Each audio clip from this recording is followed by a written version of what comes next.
Good morning student. मैं Srinivas Patel from radiant public school आज फिर से आपके लिए फिजिक्स का क्लास लेकर आया हूँ। आज हम लोग पढ़ेंगे ओम्स लॉ। तो देखते हैं ओम्स लॉ का डेफिनेशन। देखिए, Ohm's law a constant temperature. Ohm's law में हमेशा याद रखना है टेम्परेचर शुड बी कांस्टेंट। हमेशा जो है टेम्परेचर का वैल्यू कांस्टेंट होगा। अगर हम 20 डिग्री सेल्सियस पे अगर इसको निकाल रहे हैं तो 20 डिग्री ही होना चाहिए। अगर टेम्परेचर वेरी करता है तो फिर मेरा अदर वैल्यू भी वेरी कर जाता है। So at constant temperature the current flowing through a conductor is directly proportional to the potential difference across its ends. मतलब एक वायर है जो ए से बी तक है, ए से बी तक है। इसमें जो करंट फ्लो होगा वो डायरेक्टली प्रोपोर्शनल होगा इन दोनों एंड के बीच में क्या पोटेंशियल डिफरेंस है। यानी आई जो होगा वो डायरेक्टली प्रोपोर्शनल होगा किसके, भी के। आई जो होगा वो डायरेक्टली प्रोपोर्शनल होगा भी के। यहां पे ये लिखना जो भी होगा at constant temperature, at constant temperature. So I जो है वो डायरेक्टली प्रोपोर्शनल टू वी है। सो हम इसको फर्दर आगे देखते हैं, इसको कैसे हम ड्राइव करते हैं।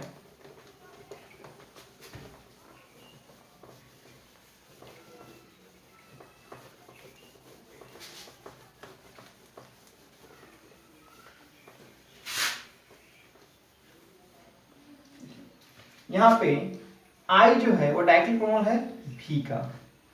सो भी भी होगा जो डायरेक्टली प्रोपोर्शनल किसके होगा, आई का।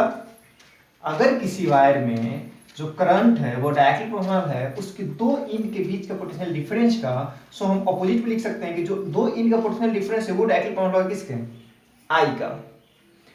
अब कभी भी डायरेक्टली प्रोपोर्शनल का साइन हटता है तो एक कांस्टेंट आता है।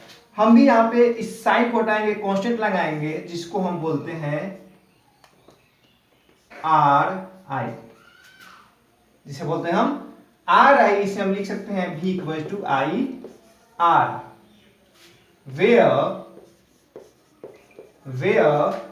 v इक्वल टू क्या है तो पोटेंशियल डिफरेंस, और I बराबर क्या है यहाँ पे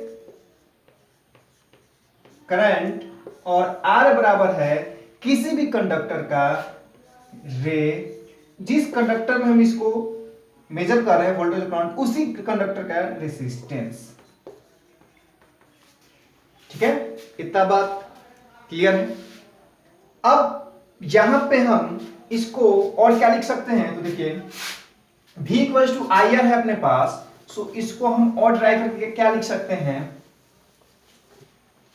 V equals to I R, V equals to I R. So R equals to हो जाएगा V बाई आई।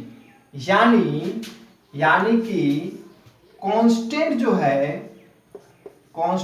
है वो इक्वल है, रेशियो है। किसी भी वायर में जो रेसिस्टेंस जो कांस्टेंट होगा वो रेशियो होगा potential difference across two ends open में करंट।